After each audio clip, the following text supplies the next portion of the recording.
地球の皆さん、こんにちは。すいません、月くんと申します。今日はウルトラマンルーブの劇場版やウルトラマンタイガに登場したウルトラマントレギアのそこまでに至るまでの活躍というか悪行などをまだ太郎の友人だった頃を含めて解説していきます。私、月くんは性格の方があまりよろしくないですので、太郎かトレギアどっちに近いかと言われたらおそらくトレギアでちょいちょい共感できてしまうような好きなキャラクターなんですけど、そんなメンヘラ中二病おじさんことトレギアのことが好きな人もそうではない人もぜひ最後まで見ていってください。チャンネル登録もよろしくお願いします。クイックスロークイッククイックスロークイッククイックスロークイック。はい、ではまずウルトラマントレギアの基本的な情報なんですけど、初登場時の年齢は1万2000歳でウルトラマン太郎と同い年です。トレギアという名前の意味は苦しいほどの好奇心という意味らしいです。いや、親のセンス、こっちでいうところのキラキラネームみたいな感じなんですかね。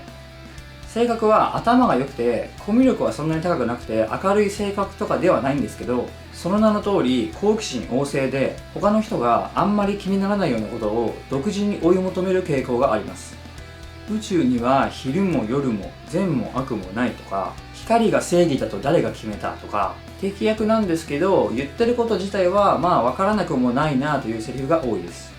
ウルトラシリーズにはこれまでもパッと見は光側の存在っぽいゾグとかカオスヘッダーとかどちらでもないグリーザとかいろんな宇宙人や怪獣、敵が出てきましたけど、このトレギアも独自の立ち位置で魅力的なキャラクターです。闇落ち前の本来の姿がウルトラマントレギアアーリースタイルっていうんですけど、必殺技がトレラシウム光線。ある力を得てからは一気に強くなってトレラアルティガイザーという超強力な破壊光線やトレラスラーで単独で自由にマルチバースを行き来できたり、イスキュロスダイナミスで生物を凶暴化させることもできます。ウルトラマンコスモスのフルムーンレフトの逆バージョンみたいな感じですね。人間体は切り裂きというイケメンでトレギアアイというアイテムを使って変身します。クイックスロークイッククイックスロークイッククイックスロークイック。はい、ここからはトレギアのこれまでの活躍や数々の悪行を時系列順に解説していきます。先ほどもお伝えしました通り、トレギアは太郎と同い年でウルトラ小学校でも同じクラスでした。太郎は陽キャでクラスの中心ですごく明るい子で、一方のトレギアはいつも一人で空を眺めているような子だったんですけど、太郎がトレギアを遊びに誘ったことから2人の関係はスタートします。遊びに誘われたトレギアが太郎に君のことをよく知らないと言うと、太郎は僕の名前は太郎でお父さんは宇宙警備隊で働いていてって一生懸命説明するんですけど、いやそれは知ってるよと。大隊長の息子さん、銀十字軍の隊長のお子さんとしてではなくて君自身を知りたいんだと言います。これに太郎はハッとしてトレギアに興味を持つんですよね。ちなみにこの時太郎はトレギアって変な名前だなって心の中で思ってたみたいです。苦しい好奇心ですもんね。でこの後2人はトレギアの誘いで一緒にいろいろ悪さをして先生に怒られるんですけど、その時に先生にどっちが先に言い出したんだと問い詰められて、太郎がノータイムで僕です、僕が言い出しましたと言ってトレギアをかばうんですよね。人間にもたまにいますよね、こういう人。そういう人になりたいですけど、いざ同じ場面になると多分できないですね、僕は。さすがスーパーヒーロー太郎。これにトレギアはズッキュンきちゃって太郎のことが大好きになります。大好きすぎて太郎に対する思いをポエムにしちゃったりしています。そこから2人は親友になってヒッチハイクでめちゃめちゃ遠くの星まで行ったりとか、太郎がラブレターを書くのをトレギアが手伝ったりですとか、しばらく楽しい日々が続きます。でその後トレギアは成長していくにつれて、その持ち前の好奇心で光と闇や正義と悪についていろいろと考えていくようになります。光の国には夜も闇もなくて悪人もいないですから、それがどんなものかわからないですから、図書館でめちゃめちゃ調べるんですよね。光が本当に正義で闇が悪なのかとかいろいろと考えて、そうやってモヤモヤしたものを抱えつつも太郎と一緒にいたいという一心で、太郎と同じ宇宙警備隊の試験を受けるためにめちゃめちゃ努力します。めちゃめちゃ太郎のこと好きやないかい。トレギアはブルー族ですから、戦闘力で言ったらシルバー族やレッド族に劣るんですよね。死ぬほど努力するんですけど、残念ながらあと一歩及ばずにトレギアは合格できませんでした。ここでもし合格できていたらとかいろいろと考えちゃいますよね。当然太郎が合格してトレギアは太郎の勧めで宇宙科学技術局に志願します。ウルトラマン光がいるところですね。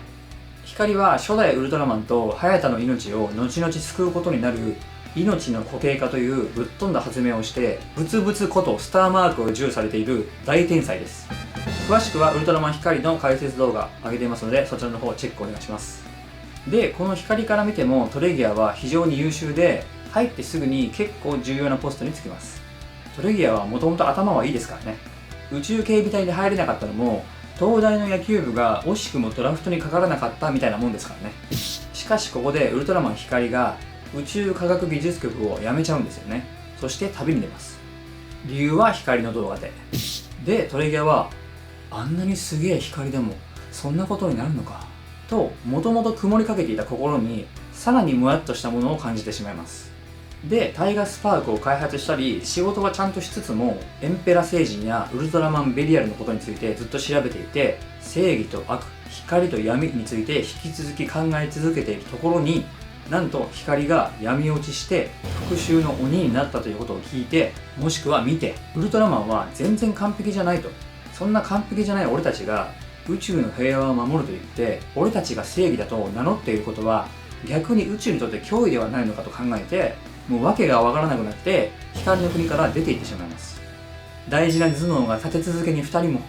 そして1人で旅を続けていくうちに光にも闇にも全く価値を感じなくなって、そのどちらでもない混沌が封印されている場所へ行きます。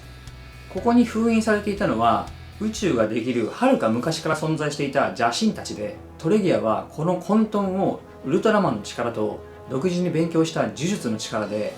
自分のカラータイマーに封印します。その力を封印し続けるために、ここでようやく皆さんがよく知るこの変態高速というか鎧みたいなのを着た姿になります。邪神の力を取り込んだので、トレギアはここでとてつもなく強くなります。そしてあらゆる能力を使えるようになって、もはやウルトラマンではなくなったと言っても過言ではありません。クイックスロークイッククイックスロークイッククイックスロークイック。邪神の力を手に入れたトレギアはここからやりたい放題でトレラスラーでいろんな宇宙に移動しまくって、ウルトラマンオーブの劇場版に出てきた宇宙魔女族ムルナウを焚きつけたり、ウルトラマンルーブのラスボスであるルーゴサイトを暴走させたり、やばいことをしまくります。でもグリーザのことはスルーしました。で、その後ウルトラマンジードとペガをさらってベリアルの息子であるジードも闇の道に進まないか試したり、当時進路に悩んでいて、なおかつウルトラマン太郎の力を使うウルトラマンロッソカツニーに目をつけて、カツニーとその友達の心につけ込もうとしたり、とにかくウルトラマンたちを闇落ちさせようと嫌がらせばっかりしてきます。次元移動できるようになったのが嬉しくて、わざわざいろんな宇宙のウルトラマンにちょっかい出したんですかね。この時ウルトラマンルーブの劇場版でウルトラマングルーブと戦うんですけど、その戦いがいろいろとものすごいので、まだ見てない方はぜひ見てください。その後ウルトラギャラクシーファイトニュージェネレーションヒーローズでウルトラダークキラーとエタルガーとダークルギエルとトレギアというめちゃくちゃヤバすぎる奴らが手を組んでウルトラマンたちを抹殺しようとするんですけど、ニュージェネウルトラマンたちにそれを阻止されて自分だけ逃げます。そしてニュージェネメンバーがそれを追ってウルトラマンタイガの1話につながります。ウルトラマンタイガでも主人公のペット的存在だったチビスケを殺したり、パンドもサイコロステーキにしたりと嫌われ者ムーブをかましまくります。最終的にこのトレギアがウルトラマン太郎タイガ親子とどう戦ったか、最終的にどうなったかはウルトラマンタイガ本編や劇場版をご覧ください。できるだけ映像作品の内容には触れずに、トレギアが闇落ちする前のことを中心に解説してきましたけど、ここまで見ていただいて本当にありがとうございます。ゲス君はトレギア好きです。それではまた次の動画でさよなら。なんだ君たち、まだ見てたのか。私は忙しいのでね、この辺で失敬するよ。また会おう。